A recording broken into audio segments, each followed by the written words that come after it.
Good evening, everybody. My name is Rita Crompton. I am the Inventor Lady, and I have spent a good part of today walking people through some of the first steps. So to avoid your need to call me, which I am happy to talk to anybody who calls me, but to save some time because I'm not always answering my phone, we're going to walk through a little bit of that tonight.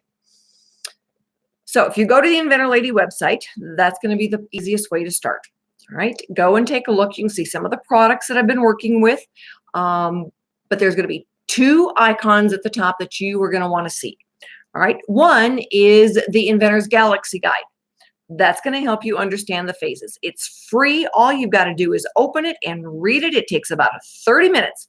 It is an easy workbook type guide through the phases and how the pendulum swings on the cost. The first part of that, though, is the most important.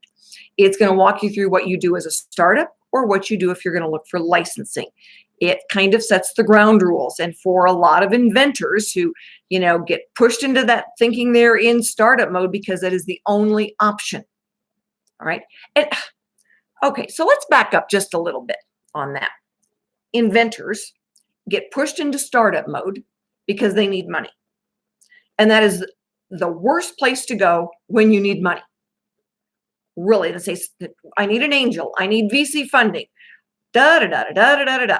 All right? That's the worst place to go because you're going to have to spend a ton of money to be able to get teed up to even go and ask for them to give you money, and they're going to tell you no. Unless you're putting up a second mortgage on the house, your 401k, or your firstborn, you're not going to get a loan for a business venture when you don't even have a business yet. Nobody, I would say an invention is, ideas like belly buttons. Everybody's got one. Do you know anybody that's going to loan you money because your belly button's cute? Probably not. Okay, so what do? You take a look at the Galaxy Guide. So you say, all right, so I know I don't want to be a startup. Now what? All right, do you really have something? I mean, I talk to people every day, and today I talked to somebody that's like,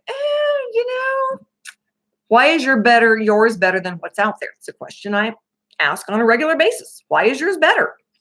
It's made out of different material. Nah, that's not patentable. It is a different size. No, that's not patentable. Well, I'm selling mine in a different industry. Again, not patentable. A good patent is not industry specific, size specific, or material specific. Not if it was written correctly. So when you tell me that it's something like that, I always go into kind of what the examiner is going to look at. And they're going to say, it is an obvious improvement. It's not new and novel. You're out. Okay. So as the Inventor Lady, my team, all right, it's our job to guide you through those. It's our job to say, no, this is not going to happen. It's our job to tell you no. And I know it's like any good parent says no to his kids when the kids want to do something that's not in their best interest. Sometimes we just say no and try to explain why. But sometimes for you, that's the best thing you're going to hear. Okay, so now we say yes. So the search gets done. All right, if you need resources, let me know.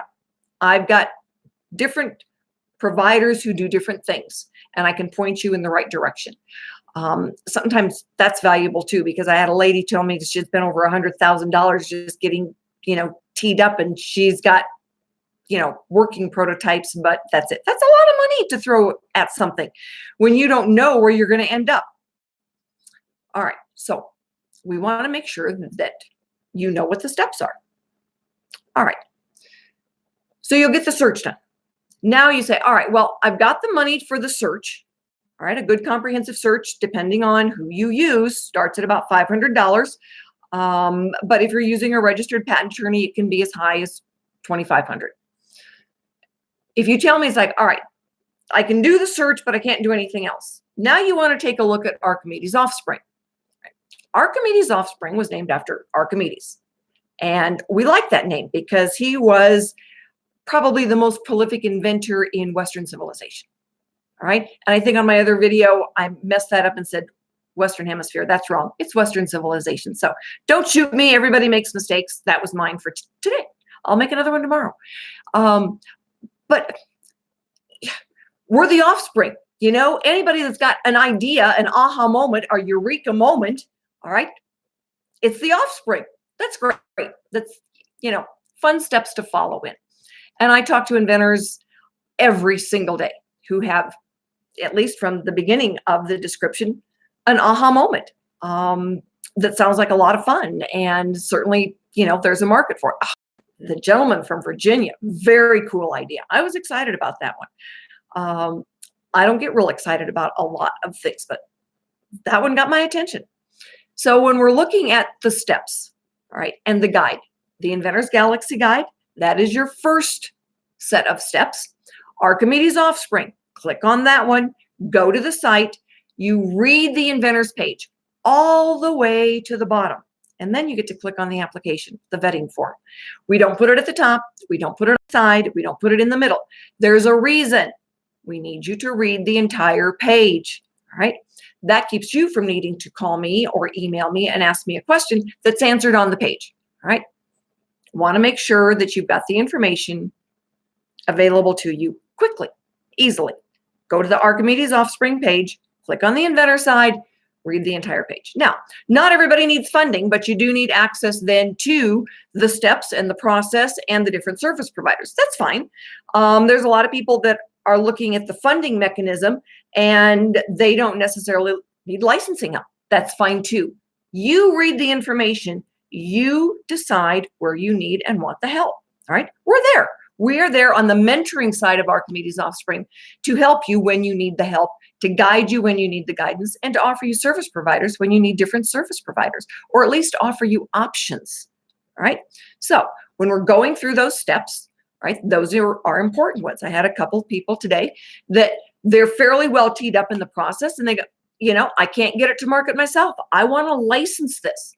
And so we walk through the next phases. I will send them my licensing contract and get them to the National Hardware Show. The important thing I want to talk to you about tonight, and the point I want to get across to you, is that there are steps to take wherever you are in the process, whether you are just beginning or you've already filed your patent or you've already got prototypes and you are ready for the next steps. All right.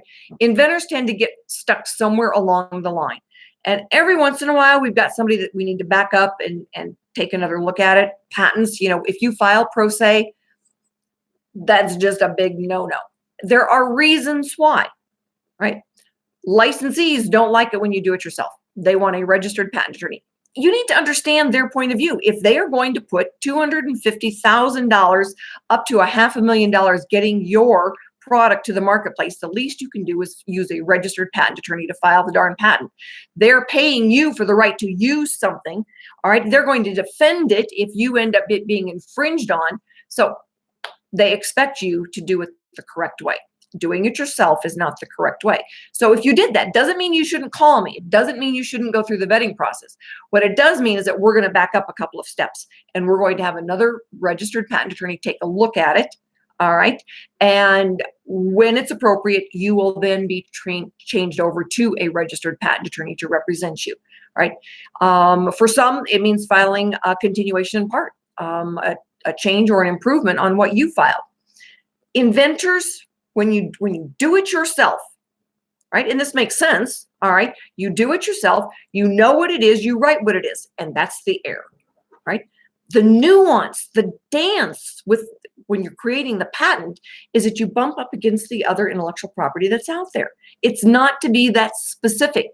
And inventors, when you haven't gone, you're not going to take a class in 2 Saturdays that's going to teach you how to write a patent. I'm sorry. There is just a reason why these guys go to school for years. All right. And it's not a Saturday morning class or a Monday night class at the Chamber of Commerce. No offense, Chamber of Commerce or SBDCs, but that's the reality. And when I hear an inventor say that, it just makes me cringe. So there is a guide. There are steps to follow. There is a book that you can download for free. All right. Inventor's Galaxy Guide. It's free. It's going to have all the phases there. It's going to walk you through the steps. It takes about 30 minutes. You know where you fall in the process and if you even want to pull that trigger. There are 4 groups of people, and we're going to talk about this tomorrow, that tend to just hold back. We're going to identify you, and we're going to help you tomorrow. My name is Rita Crompton, and I am the Inventor Lady.